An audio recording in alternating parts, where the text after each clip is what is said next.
Urgente, en este momento hacemos un enlace con nuestro compañero Emilio Gómez, quien en este momento se encuentra en el Congreso, en Casa Presidencial, en donde la abogada Ritzy Moncada dará a conocer el informe final sobre las finanzas, sobre el estado actual de las finanzas en nuestro país. Adelante, Emilio.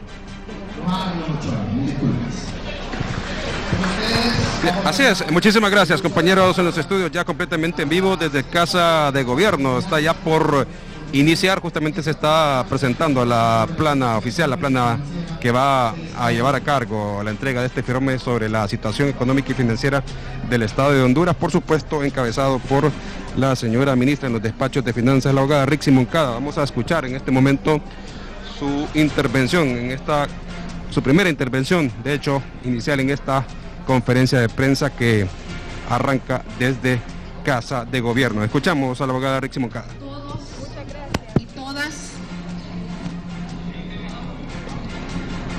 bienvenidos a este salón para ser testigos de la primera parte del informe sobre la situación económica y financiera del Estado de Honduras. Bienvenido el señor presidente del Congreso de la República, don Luis Rolando Redondo. Nuestro agradecimiento y nuestro reconocimiento a este poder del Estado por el apoyo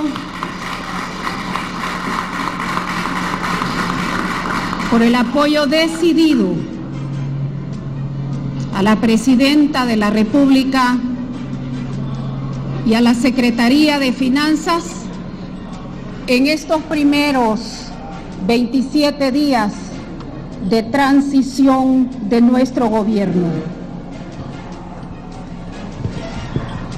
Por delegación de la excelentísima señora Presidenta Constitucional, Xiomara Castro, en mi condición de Secretaria de Finanzas, con la presencia del Gabinete de Gobierno y los miembros del Gabinete Económico, presento ante el pueblo hondureño la primera parte del informe sobre la real situación económica y financiera del Estado.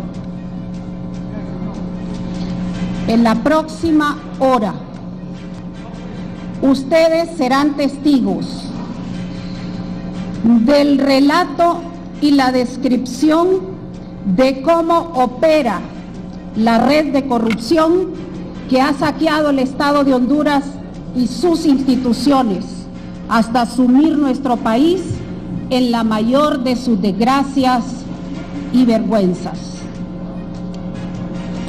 Honduras no es el Estado que manda la Constitución, sino un despojo resultado de decretos disfrazados de legalidad, fideicomisos, asociaciones público-privadas y PCM atroces que han servido para justificar hasta en sus entrañas la demolición del pueblo hondureño. Enfrentamos el desafío más grande que podamos imaginar. ¿Rescatamos el Estado o se lo terminamos de entregar a la corrupción? La explicación trataré de hacerla clara y sencilla sobre la situación económica y financiera en que hemos recibido el Estado. No esperen que hablaré del tipo de cambio, de la tasa de interés, de los factores de crecimiento, de la demanda y la oferta, del crecimiento de la producción, del crecimiento económico, de las políticas macroeconómicas, de la tasa de inflación o de la tasa de interés. No hablaré de eso. Estamos, y de eso hablaré, ante el resultado del golpe de Estado militar del 28 de junio de 2009, que tuvo un elevado costo de vidas humanas y que además dio paso a un régimen autoritario que impuso la opresión como forma de sostener la injusticia. Hoy resulta imprescindible para los hondureños comprender la construcción histórica iniciada en aquella fatídica fecha, justamente para que no volvamos a transitar por este camino doloroso en el que corrió la sangre de inocentes y miles de familias emprendieron un viaje sin retorno en busca de condiciones de vida digna. No existen justificaciones racionales frente a lo que recibimos. La variable sobresaliente es la corrupción generalizada dentro del sistema inhumano que convirtió nuestro país en guarida de delincuentes y en fábrica de pobres. La desigualdad tiene rostro y lo vemos diariamente en la inmensa mayoría de nuestros compatriotas. Para los amantes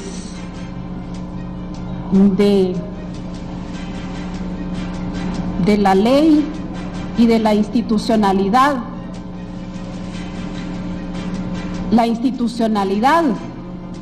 está desplomada y hundida.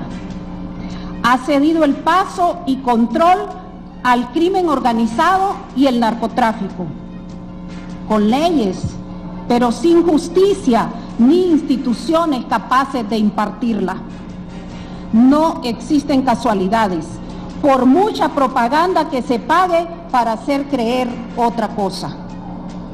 Lo que ha sucedido en estos 12 años es un fenómeno estructural y como tal debemos entenderlo. Para sostener este sistema inhumano se perpetraron 2 sendos fraudes electorales. Y es por ello, por lo que también, a pesar de haber perdido las elecciones de forma contundente y aleccionadora, pretendieron arrebatarle al pueblo la dirección del Congreso de la República. Bajo el mando de una mujer excepcional, que con gran sentido de patria y en alianza permanente con el pueblo, ha iniciado la tarea de construir una sociedad humana, de emprender el tránsito de una dictadura basada en el crimen, la corrupción y el narcotráfico, hacia una democracia socialista, cimentada en la justicia, la transparencia y la participación ciudadana. Nos mantendremos siempre moral y éticamente invencibles. Administración de los fondos públicos.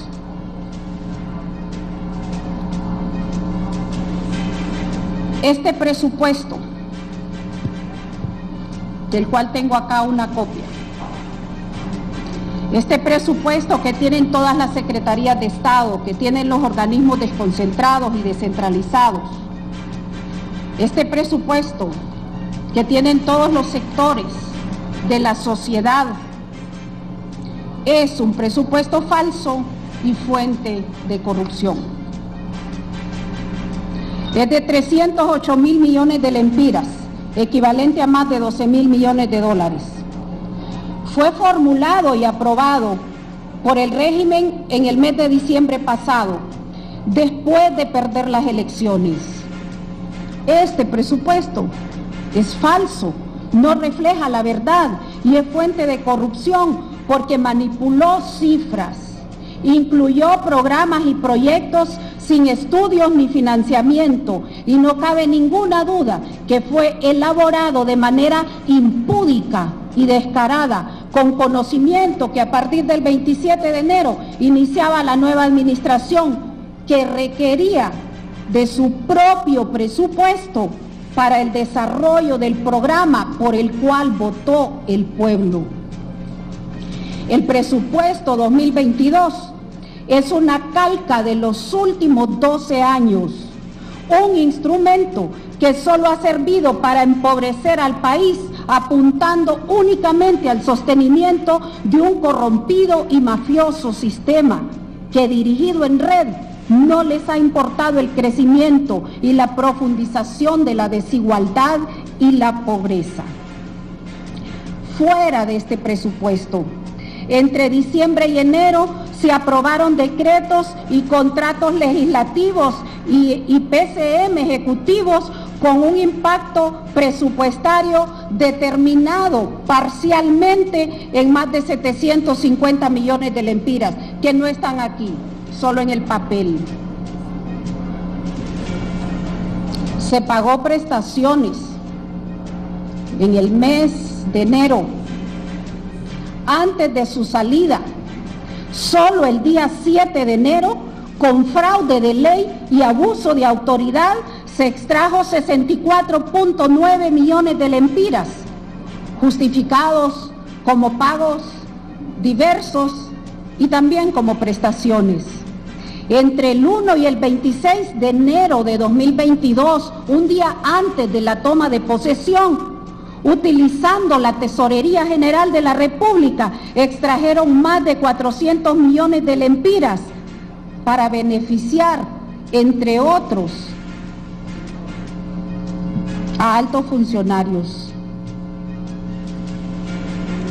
Ahí hay un listado parcial de 60.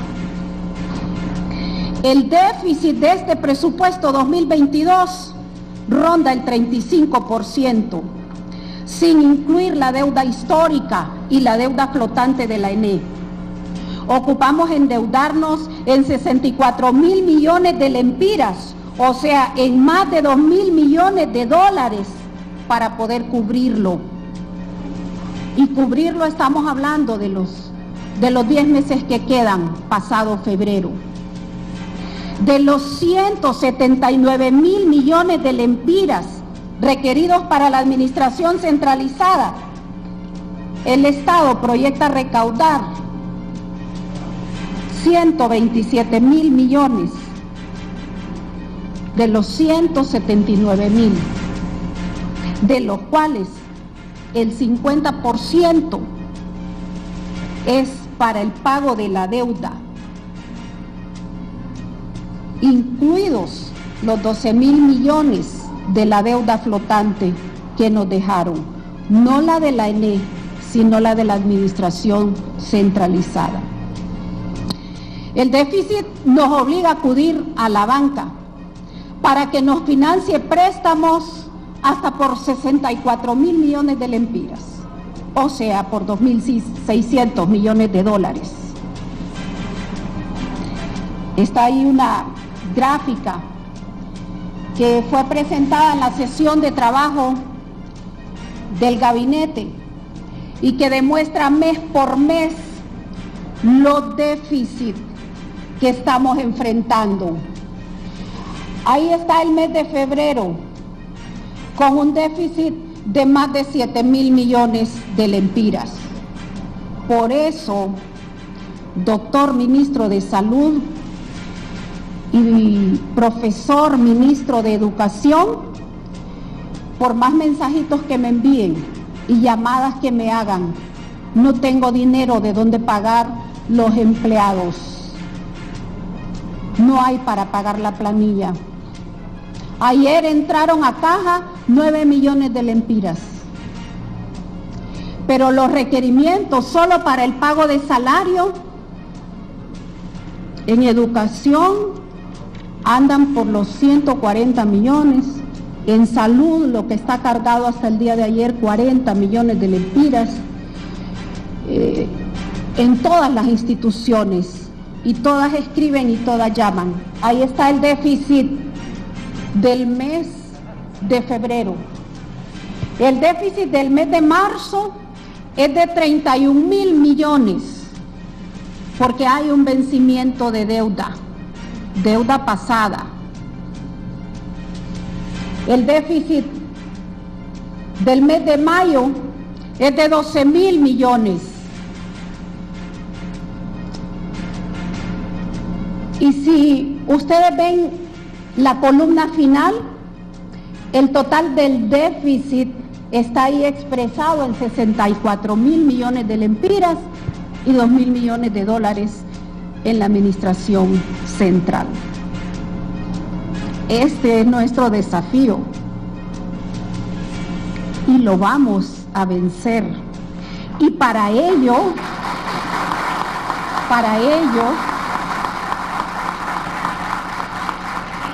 tenemos que adoptar medidas y entender que el momento especial que vivimos requiere del acompañamiento de los distintos sectores de la sociedad. Vamos a encontrar soluciones. Esa es nuestra tarea y la vamos a cumplir al lado de nuestra presidenta con éxito y con eficiencia. Hoy, el Banco Central, dirigido por la licenciada Rebeca Santos, en el directorio y gracias al decreto de emergencia financiera que aprobó el Congreso, ha aprobado por unanimidad los fondos por casi 19.000 millones de lempiras para poder inyectar la caja, no para derrocharlos, sino para empezar a cubrir de forma ordenada las obligaciones.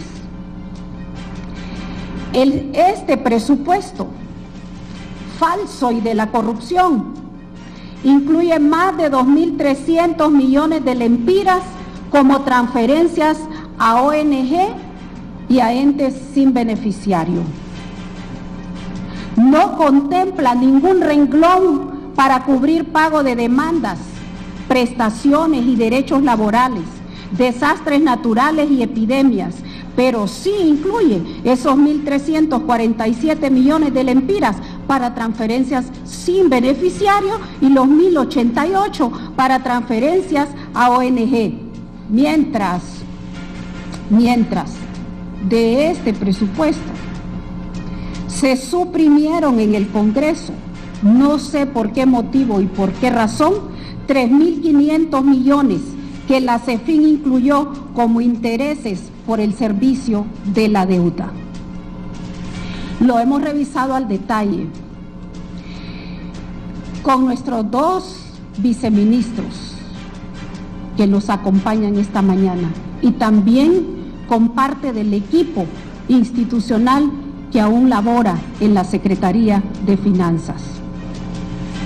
Se ha roto completamente el principio constitucional de caja única del Tesoro y existen en cada poder del Estado e instituciones decenas de cuentas bancarias con recursos públicos. Hasta ayer miércoles, en apenas 29 cajas del Banco Central, varias instituciones, disponen de 4.000 millones de lempiras, mientras la CEFIN ajusta el pago de los 400 millones a los trabajadores de salud y los 1.400 millones a los maestros. Ahí está el dinero de varias instituciones, pero en las cuentas diversas del Banco Central. Es atribución constitucional de la Presidenta de la República, la Administración General del Estado, pero también es atribución constitucional la dirección de la política económica y financiera. Pero la Secretaría de Finanzas no tiene ninguna información ni registro relacionado con los gastos de salarios, viáticos, consumo, transferencias del Poder Legislativo, del Poder Judicial, de la propia presidencia pasada, del Ministerio Público y de otras instituciones que en una clara violación de la Constitución han sido autorizadas para realizar pagos fuera de la cuenta única del Tesoro. La CEFIN les hace transferencias mensuales globales a sus cuentas bancarias y ellas se encargan de realizar los pagos que llevan internamente con sus propios sistemas de planillas.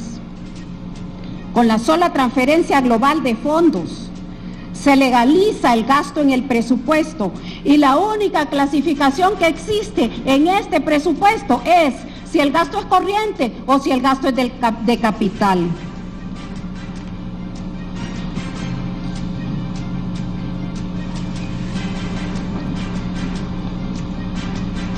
El reporte de los poderes del Estado es apenas una paginita en el CIAFI con un tercio de letras y de frases donde dice, donde se describe la transferencia que se les hace y se describe ejecutado el 100%. Eso que ven en pantalla es la muestra de la ejecución presupuestaria del Poder Legislativo y es a lo único que tiene acceso la Secretaría de Finanzas y la Presidencia de la República, que dirige y que tiene la atribución de dirigir la administración y las finanzas del Estado. La Tesorería General de la República es una caja vacía en este momento. Entre el 3 y el 26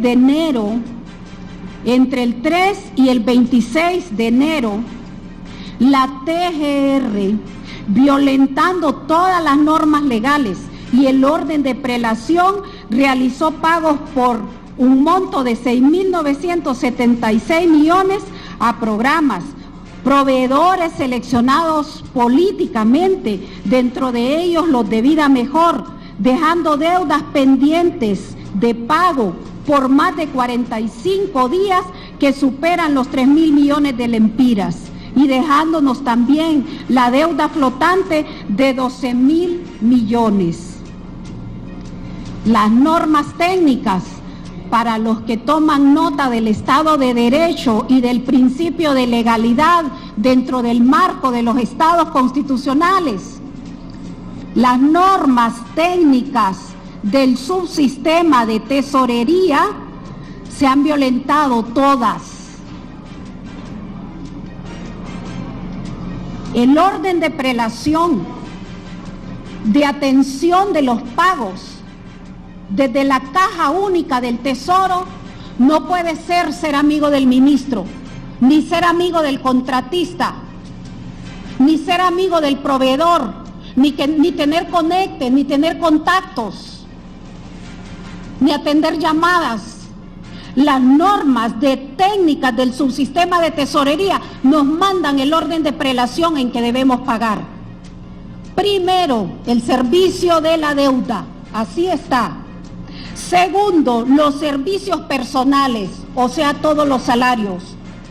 Tercero, las transferencias a instituciones del sector público, a los órganos constitucionales, a las universidades, a las instituciones descentralizadas. Cuarto, pago a proveedores. Y quinto, resto de pagos. Dentro de cada una de estas categorías, prima siempre y debe primar siempre la programación por antigüedad.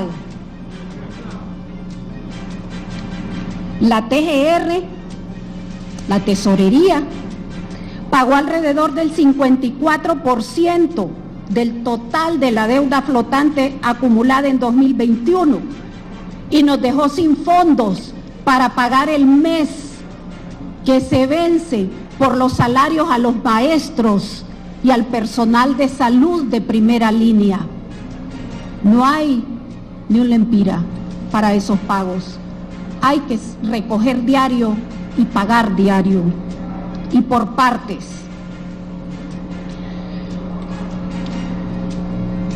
Un detalle importante para la prensa que toma notas. Durante el mes de diciembre 2021, después de las elecciones, la TGR, la Tesorería, transfirió a los bancos fiduciarios un monto de 2.200 millones conforme actas de comités técnicos. Esos 2.200 millones todavía no los han gastado los bancos fiduciarios, pero ya están en el fideicomiso y por lo tanto la tesorería no puede hacer uso de ellos. La disponibilidad fue totalmente afectada. Fideicomisos pagados están ahí expuestos. Los pagados en el mes de diciembre: infraestructura vial,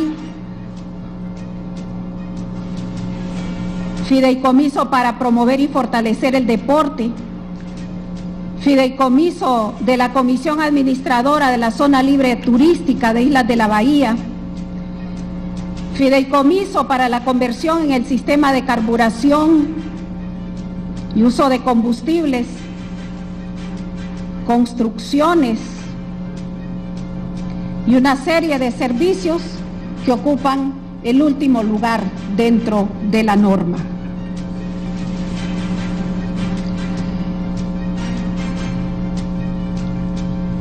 Como punto tercero de esta presentación, destaco los fideicomisos.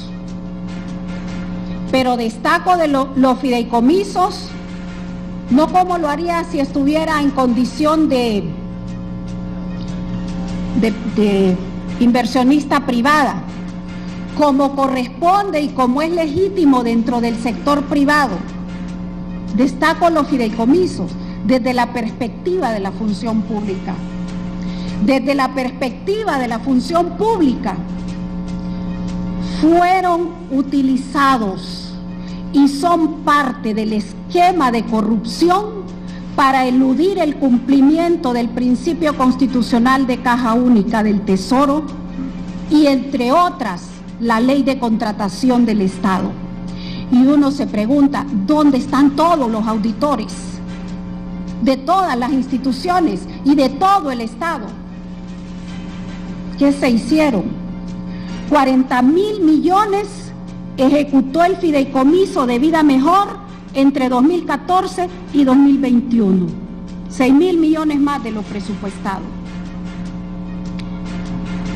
13 de 70 fideicomisos con más de 12.000 millones en este presupuesto de papel. Más de 11.000 millones de lempiras están disponibles en las cajas de todos estos fideicomisos, que se supone, se registran, se presume que son 70, pero que datos para esta primera parte del informe solo constan de 13. No pasan por ONCAE, ni por Honducompras, ni por todo el entramado jurídico construido para transparentar el uso de los recursos públicos. Han sido exportados del derecho privado al derecho público y se construyeron dentro del esquema por excelencia para extraer fondos públicos y eludir el cumplimiento de la legislación en materia de transparencia y de corrupción. Aquí tengo una copia de uno de los fideicomisos, desde la perspectiva pública. Este es un contrato de fideicomiso. Son administrados por comités que los integran instituciones del Estado, sectores de la sociedad civil, sector privado. Tienen potestad esos comités de los fideicomisos para decidir cuáles proyectos ejecutan. Tienen potestades, no tienen auditoría, no rinden cuentas, están sin regularizar y sin legalizar miles de millones de lempiras pasados por la figura de los fideicomisos. Nadie sabe dónde están sus documentos.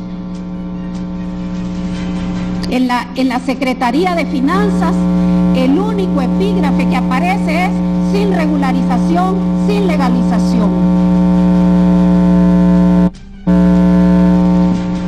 El dinero de estos fideicomisos, como es natural en un contrato de fideicomiso, no entra a la caja de la cuenta única del Tesoro. Algunos, como los que ahora presento, pasan, pero solo dejando la huella que evidencia la descapitalización de la cuenta única, disminuida en su capacidad para afrontar los compromisos del Estado. Voy a hablar de algunos. Fideicomiso en BAC y los hospitales móviles. Este contrato para infraestructura vial, el contrato de fideicomiso, que es para infraestructura vial, vence en el año 2045. Está constituido como garantía de un préstamo sindicado con participación de varios bancos en la adjudicación. El comité lo integra Invest, la Secretaría de Coordinación de Gobierno, quien lo preside, la Secretaría de Finanzas, la Secretaría de Desarrollo Económico, el CNA y el COE. El 19 de marzo y el 2 de abril, bajo este fideicomiso, se ordenaron los F01 para los hospitales móviles. Pero el pago de los más de 1.100 millones de lempiras no lo hizo ni pasó por BAC. No lo hizo ni pasó por BAC. Lo hizo CEFIN. Lo hizo la CEFIN directamente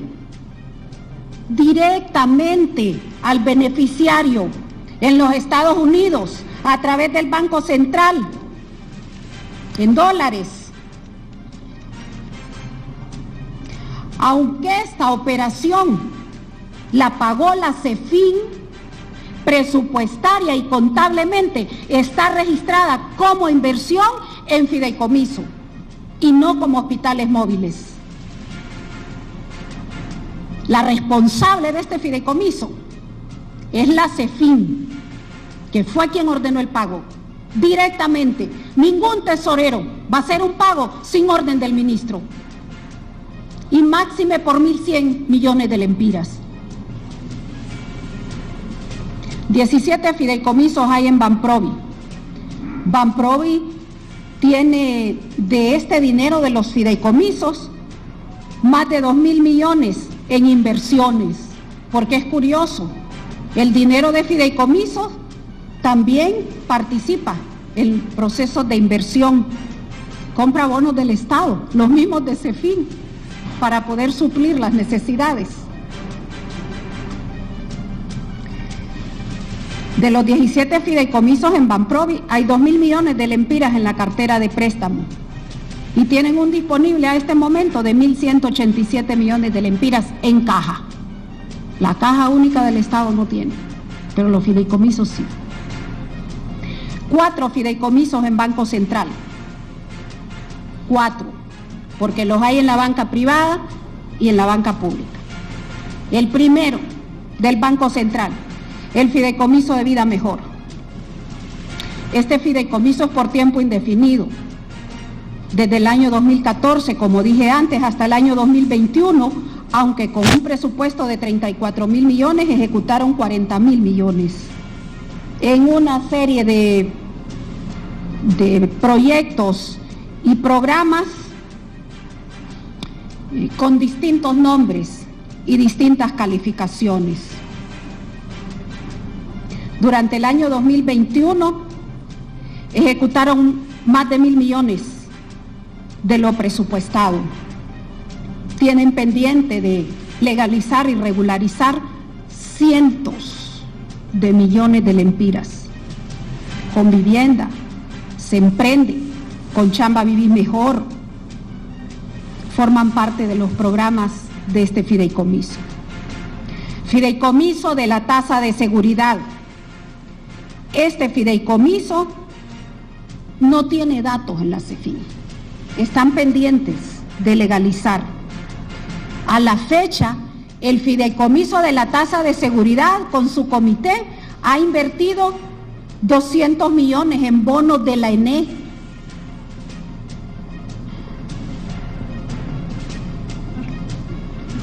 Tiene 181 millones disponibles,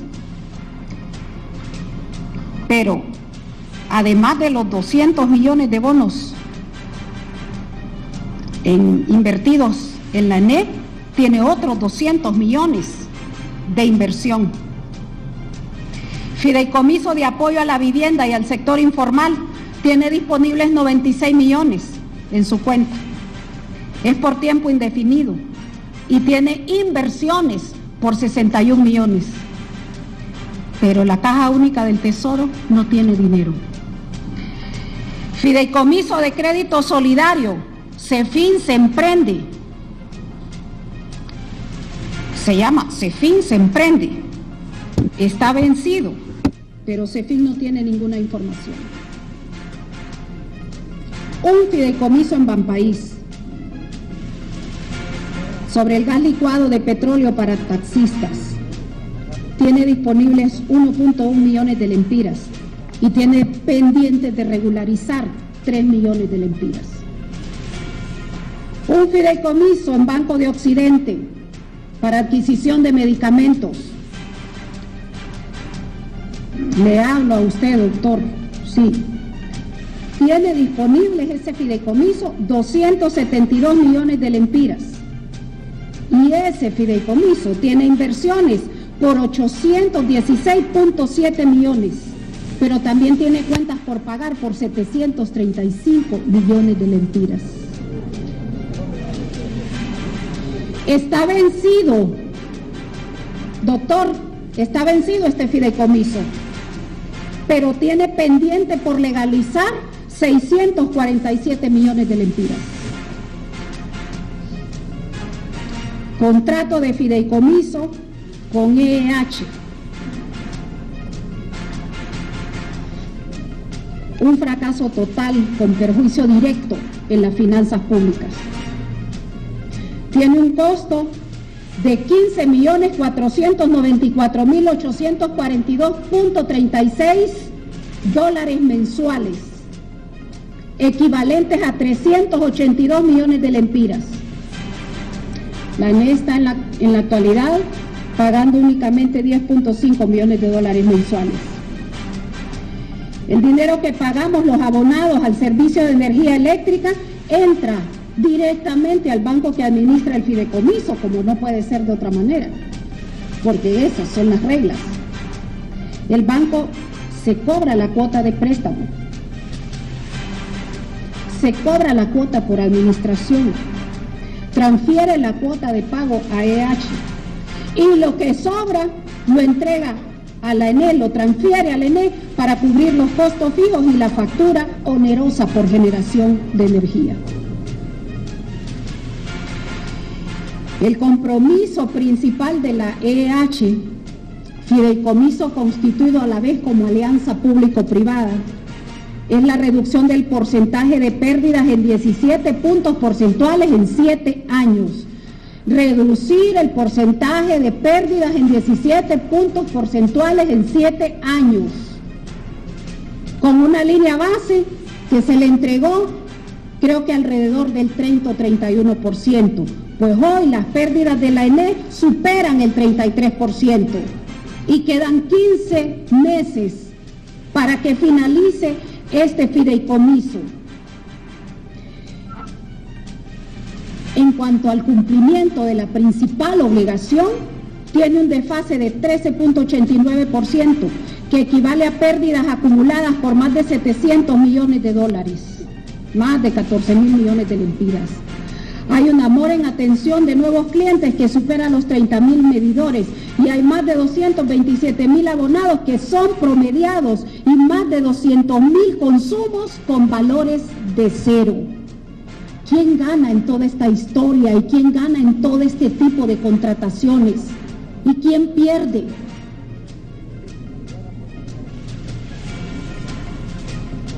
de 64.500 millones de lempiras transferidos a los fideicomisos, apenas el 10% aparece registrado como inversión.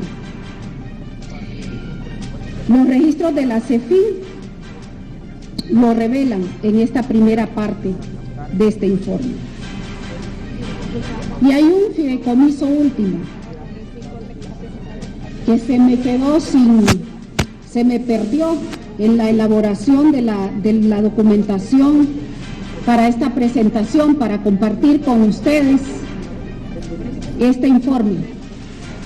Un fideicomiso, o podría ser el fideicomiso más perverso, más letal, más anticonstitucional, más ilegal, que es el fideicomiso del Instituto de la Propiedad.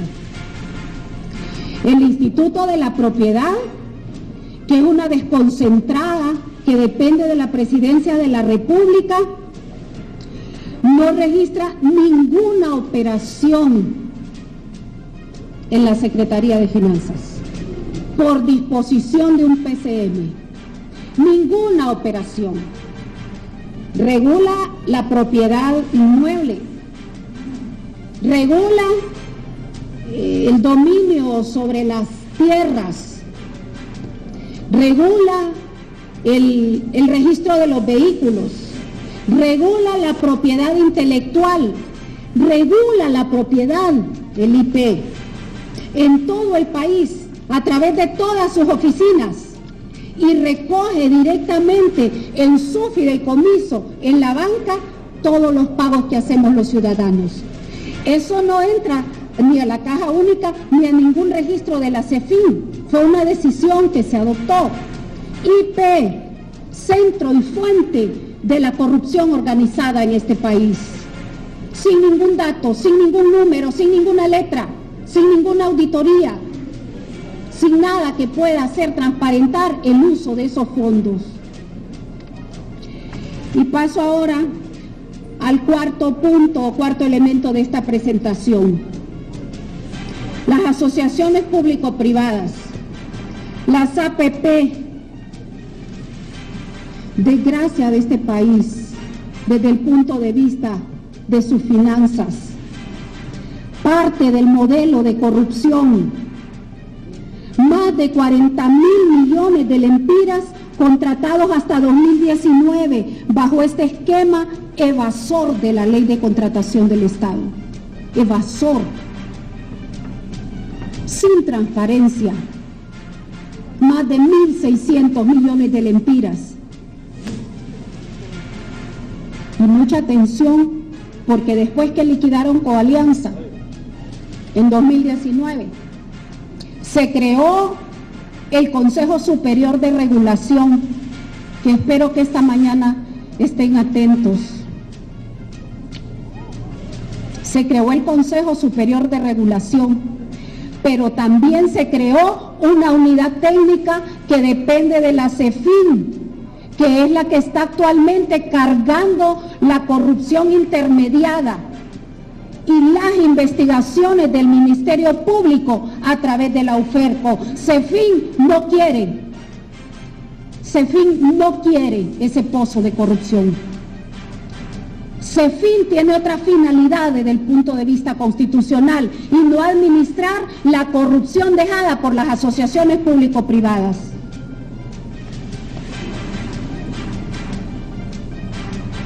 Se han incluido secretarías del sector para el manejo de los comités de Coalianza, que resultaron ser un rotundo fracaso porque no estructuraron ni contrataron proyectos con estudios, sino proyectos al gusto y sabor de los recursos públicos.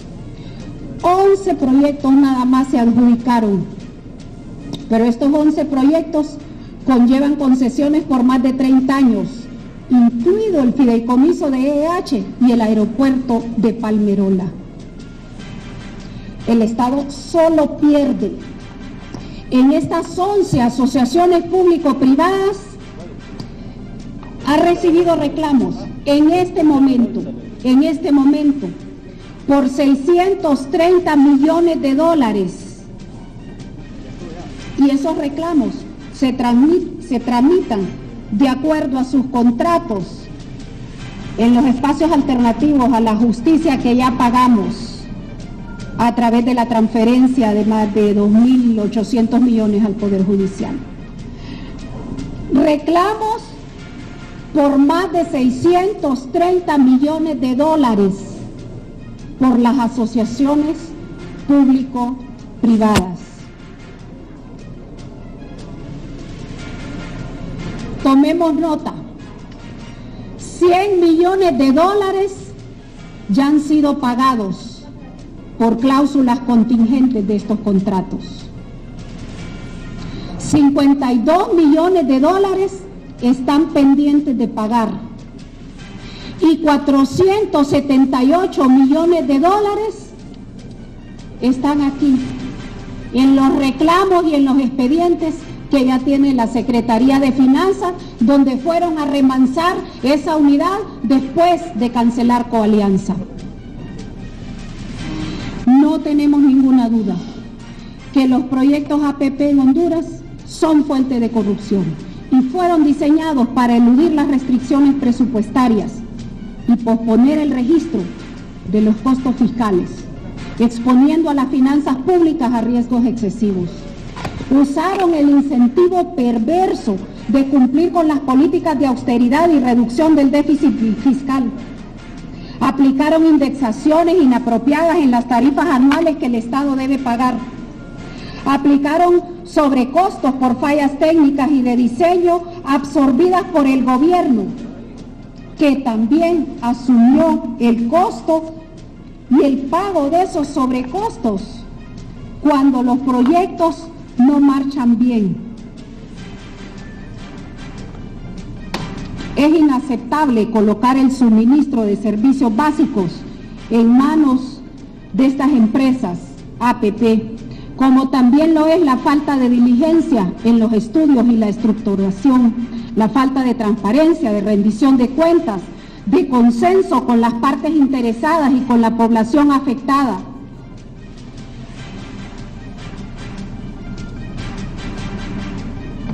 A este segundo esquema, después de los fideicomisos, a este segundo esquema de corrupción, después de los fideicomisos, debemos sumar la perversa reforma constitucional que entrega los territorios de nuestra gente a lo largo y ancho del país a través de la sede, que vende los pedazos de tierra al mejor postor bajo conceptos de creación de empleo y de riqueza, pero que entre 2009 y 2021 solo se demuestra que la pobreza creció en un 17%. Debemos condenar las sedes y no debemos permitir que nuestra gente salga de sus territorios, pierda sus costumbres, sus tradiciones, sus formas de vivir, sus formas de apreciar la naturaleza y los bienes de uso público que los rodean, por los inmensos edificios que de todas maneras no resuelven su problema de pobreza. Estas inversiones, estos tres esquemas, estos tres modelos, al menos aquí en Honduras y a través de nuestras finanzas, lo demuestran. Más de 20.000 millones en transferencias a ONG entre 2010 y 2022.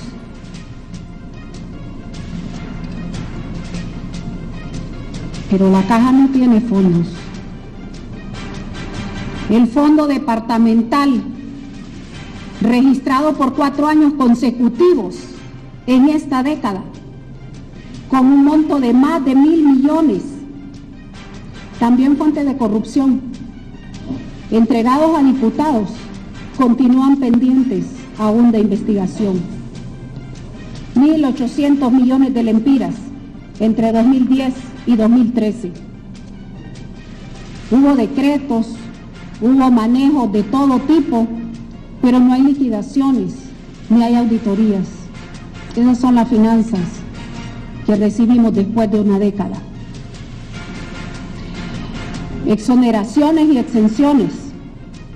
Es tiempo de iniciar la eliminación progresiva, como lo planteó la presidenta en su discurso de inauguración de gestión.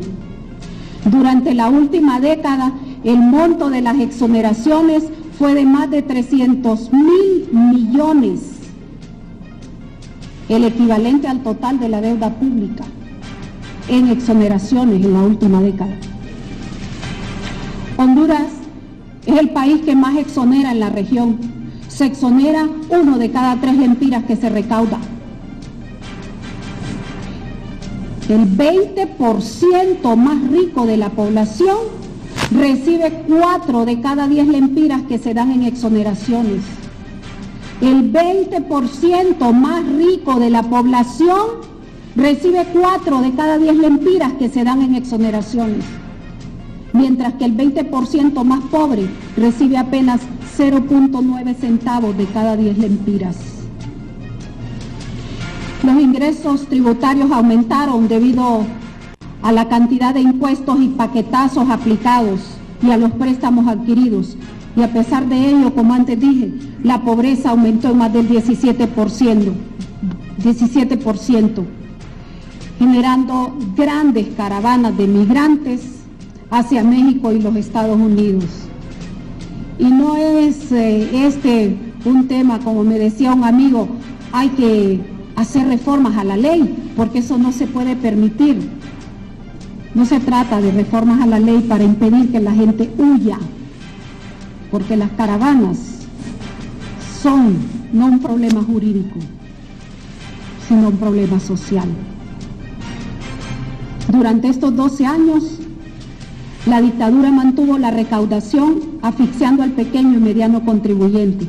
Se crearon 14 nuevos impuestos y se incrementaron otros 6. Se ampliaron beneficios fiscales como la Soli y Solitur. Se entregaron exoneraciones hasta por 15 años y se decretaron amnistías y regularizaciones para permitir que las empresas cubrieran sus falsas contabilidades. 10 empresas concentraron 1.716 millones en exoneraciones solo en 2020. Una sola empresa percibió 360 millones en exoneraciones en 2020.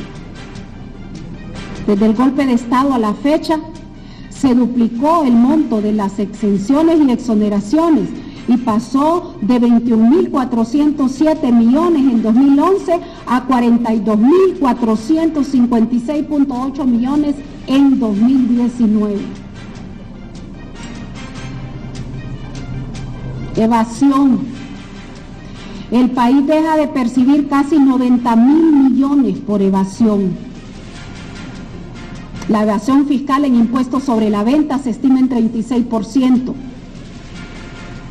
Los sectores donde se estima mayor evasión son el comercio, la agricultura, la manufactura y el turismo. La evasión fiscal en impuestos sobre la renta se estima en 61%, alrededor de 58.000 millones para el 2022. Franquicias aduaneras. La dirección de franquicias está en la CEFIN. Fuente de corrupción.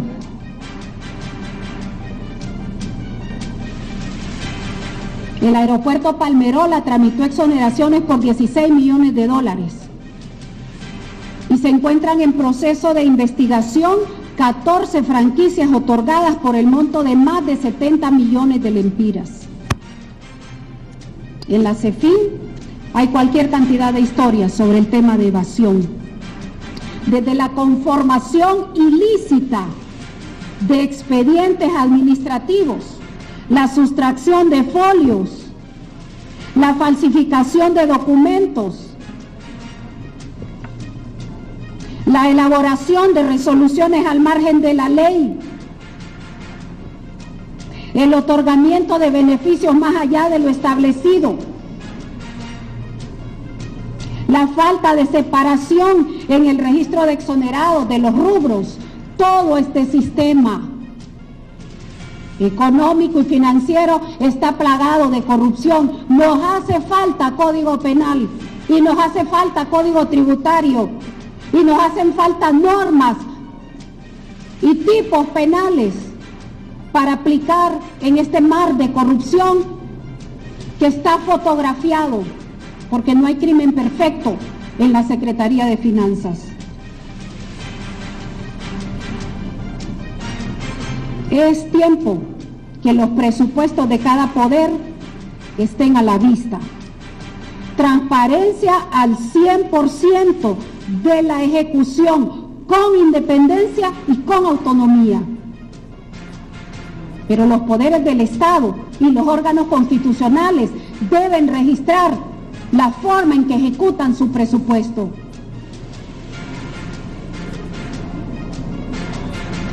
La CEFIN no tiene ningún acceso a la ejecución de estos presupuestos. Tampoco tiene acceso a los salarios de todos los altos funcionarios, pero es evidente que no existe una política salarial equitativa. En 2022, el presupuesto del Poder Judicial supera los 2.900 millones de lempiras y el presupuesto del Poder Legislativo supera los 1.200 millones de lempiras. El uso de estos recursos debe ser transparente, no de palabra, sino de obra. Deben registrar sus operaciones. Reitero, respetando la independencia y la autonomía. Salarios desproporcionados, pues la CEFIN no tiene acceso para conocer todos los salarios de estos entes que no registran su presupuesto. Pero la propuesta de la presidenta en materia de salarios de los altos funcionarios y ejecutivos del Estado fue definida bajo el principio, abro comillas, nadie debe devengar salarios por encima del salario de la Presidencia de la República.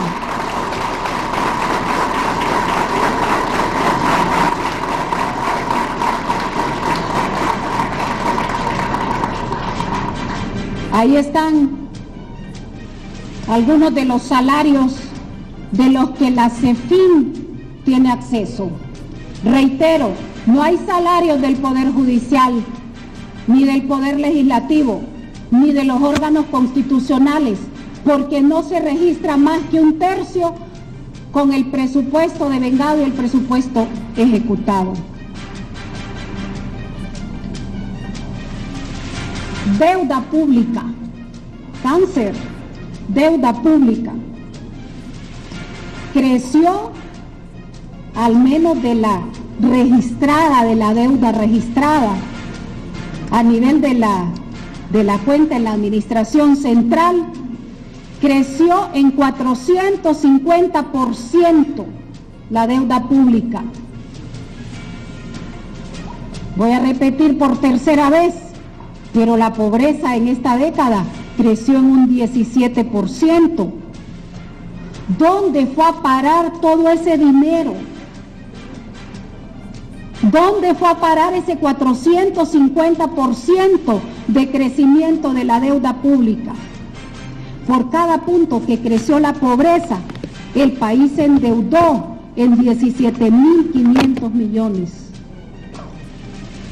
Desde el 30 de junio de 2009 al 31 de diciembre de 2021, en esta década de la corrupción, del crimen y del narcotráfico, la deuda creció de 3.481 millones de dólares a 15.679 millones de dólares.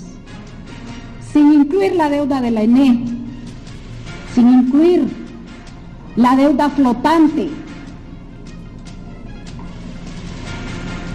sin incluir la deuda de las municipalidades que finalmente va a pegar también al Estado.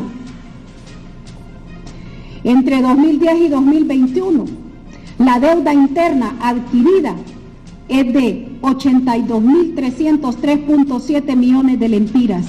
Y solo este 2022, en el cuadro que antes se expuso, nos toca pagar 33.000 millones de lempiras entre capital, intereses y comisiones al Banco Central, solo en 2022. Entre 2010 y 2021, también se adquirió deuda con organismos de crédito internacional y por bonos, por 8.738.7 millones de dólares. Y solo en 2022 nos toca pagar 679.4 millones de dólares, entre principal, intereses y comisiones.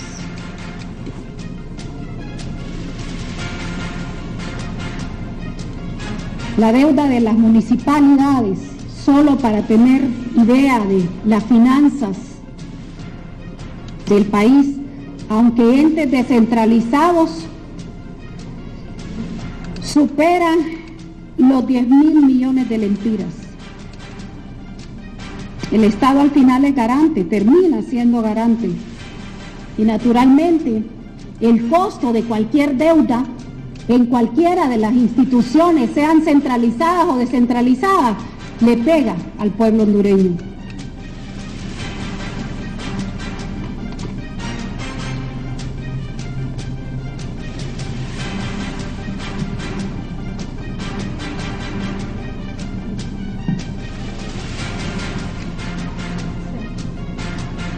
$168.000 millones de lempiras en corrupción.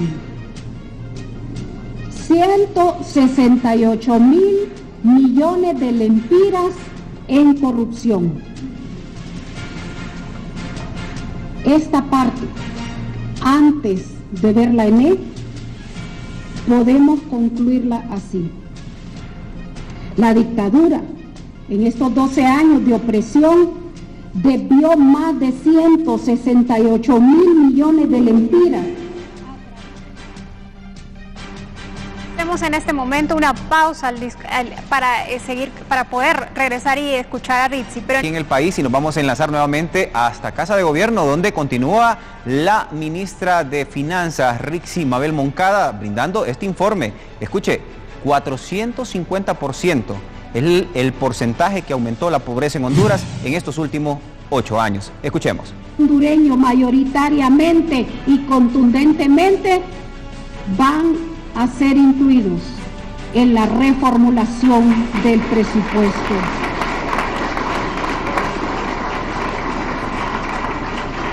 Hay compromiso y hay esperanza. Y vamos a trabajar fuertemente para ello. Los fideicomisos, número 3, medida propuesta.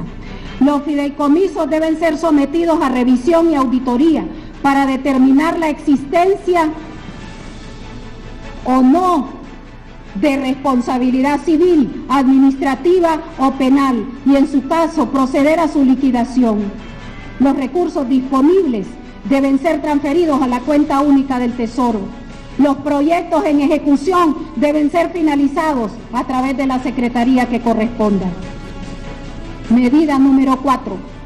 Los contratos de las alianzas público-privadas deben también ser sometidos a revisión y auditoría para determinar la existencia o no de responsabilidad civil, administrativa o penal. Las demandas y reclamos administrativos que se han presentado contra el Estado deben trasladarse a la Procuraduría General de la República en su condición de representante legal del Estado para que asuma la defensa. Medida 5. Presentar un plan de pago de la deuda pública ante la banca privada y los organismos financieros internacionales. El principio de soberanía popular. La Comisión Internacional contra la Impunidad y la Corrupción, CICI, solicitada ya por nuestra presidenta, debe hacer las revisiones e investigaciones que sean necesarias en todo el tema de la administración económica y financiera del Estado.